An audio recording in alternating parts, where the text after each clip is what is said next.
Well, everyone, it's time for us to go and take a look at the Xbox Series S and see how this console holds up against the Xbox One S in 2023. Now, by all means, I would recommend buying the Xbox Series S. I think this is going to be the better console in pretty much every single way, and I can't really think of any way where the One S is a better console except in the price tag area. But here's the thing that I loved about the Series S. This is more of a direct successor to the Xbox One S, we all kind of know this by now, than the Xbox One X. And that was something I loved that Microsoft did here. Not only did they take the approach of dropping a more expensive console and like a diskless, cheaper console, but the other thing they did here was they created more of like a budget tier console in a way. And that was a very smart move by Microsoft, because now not only are they still competing with the, main successor, the next generation consoles like the PlayStation 5 and the standard Xboxes, but they're also kind of in the same price range of things like a Steam Deck or like a Nintendo Switch or, one of those things. Now, the Steam Deck may be a little more expensive, but that's still kind of, I think, what Microsoft's approach here was, because now what they can do is potentially they could kind of, create different successors at different times. So maybe they'll continue selling the Xbox Series X for a while, but maybe they'll, actually upgrade the Series S maybe this year or next year, and that will kind of live like its own device rather than waiting super long for a, cheaper console to come out. Because Microsoft knows that if they just release a more expensive one like a PlayStation 5 and a PlayStation 5 Digital, and there's only a $100 difference between them, that may not do as well in terms of sales numbers. What Microsoft is doing with the Series S, I think they learned from the One S, and probably even with the original Xbox One, is that they're trying to move away from just being a gaming, console company. They want to be a game company. They want to make games for every console, for every device. That way, whether you have a console or not, you can still be in the Xbox console, library of games. We've seen this with their acquisition of Activision, but that's not working out right now. But also with their Xbox Cloud Gaming and so many other, ventures they've gone through like that. So it's actually a really cool thing that they're doing here. And that in and of itself is a super awesome thing. Now, with the Xbox One S, I feel like it all stemmed from here. Microsoft learned a lot from these consoles. And one of my favorite design consoles of all time was the Xbox One S, the original one. That console with the disc tray was honestly a perfect console, and I love that one so much. The Series S, I think, is a little bit of an improvement of it, but I don't like how they removed the disc, and I honestly don't like that circular design that they have on the top. I think I've said in other videos it's kind of okay, but honestly, after looking at it for a while, not really the biggest fan of it. Now, on the outside, the big difference and the main takeaway here is that the Xbox Series S does not have a disc tray, but the Xbox One S does have a disc tray. But that's not every One S. Some One S's, I think the next generation One S, did remove that disc tray, which is very dumb. I don't know why they did that. And this can be a make it or break it for you.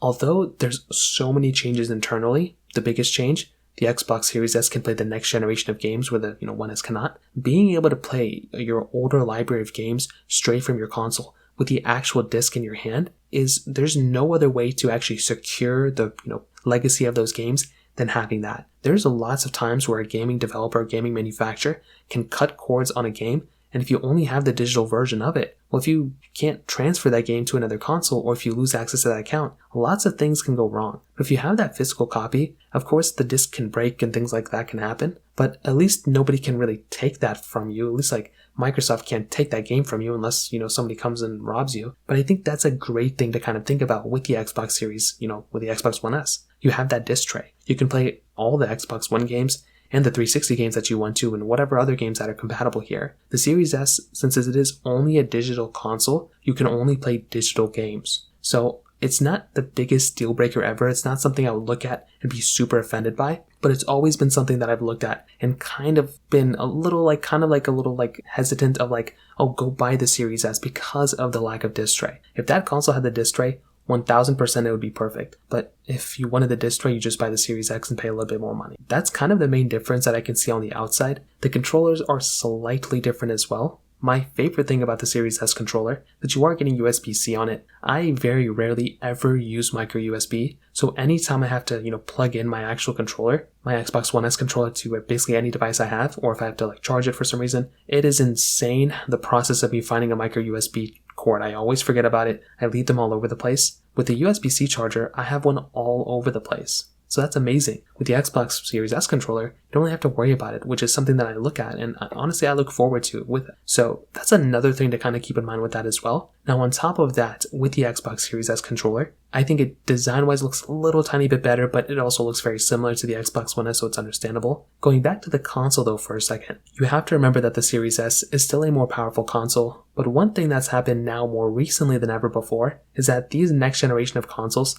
have been starting to go down in price quite a bit. So now the Series S isn't as expensive as it used to be, and you might be able to even get them for some deals now, which is insane. So this is what happens when scalpers and all those, they just see people not wanting to buy these consoles anymore. So they have to degrade the price tag like crazy, and that makes it really good for people who want to buy them. So if you're currently trying to buy an Xbox Series S, you're in good hands. You can easily go ahead and buy that thing, and they're available all over the place, which is beautiful. With an Xbox One S, they're also available all over the place. But one of the biggest reasons back in 2020, if you watch any of the videos I made there about these consoles, the reason why I was still recommending the One S so much was not only the overlap, which we'll talk about in a second, but because the availability of the Series S. It was so hard to buy one, but now Microsoft and even Sony with their PlayStation 5s have done a better job at actually making sure that those games and those gaming consoles are supported and lasting a little bit longer than usual. So I think that's kind of another big asset for something like the Series S, probably more so than the One S as of now. But the beautiful thing about the Xbox One S is that it's still there. It's still there if you don't want to buy a Series S, or if you can't find any for some reason, which there's not going to be a reason, but if there is a reason, you can go for the Series S and be in really, really good hands there, which is awesome.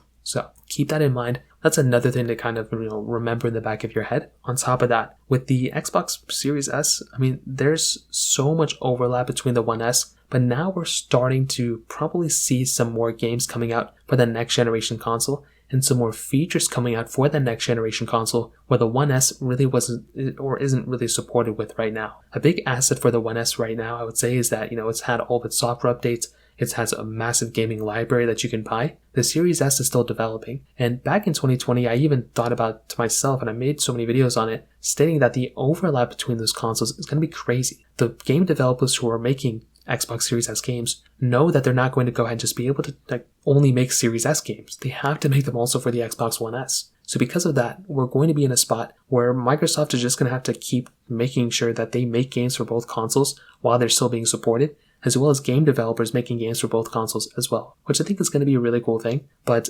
definitely from that perspective, that kind of changes things, because even now 3 years later, the One S is still getting lots of games, not lots of games, but it's still getting games, and it's still getting, software updates on those games, and all the games that you're going to buy most of the time now may actually be digital. So they're not even console exclusives like they used to be. So to kind of sum up this video, what I'll tell you is, I definitely do think a console like the Xbox One S is still worth it. I think it still has a lot of capability, but the Series S is probably the one that makes the most amount of sense for me. And that's the one that I look at, and I would probably be like, hey, if you want to buy a console, that's probably the one I would recommend buying. But I think the Xbox One S still has quite a bit of a history. I think it still is very powerful. But like I said, I look at the Series S, and that's probably the one I would recommend a majority of people to buy. So in terms of that kind of covers it up there. If you have any other thoughts or questions, let me know in the comment section below. Hit the like button, that would mean so much, but definitely hit that subscribe button. More importantly than everything else, I love every single one of you guys. Hopefully I'll catch you guys in the next video. Peace out till then.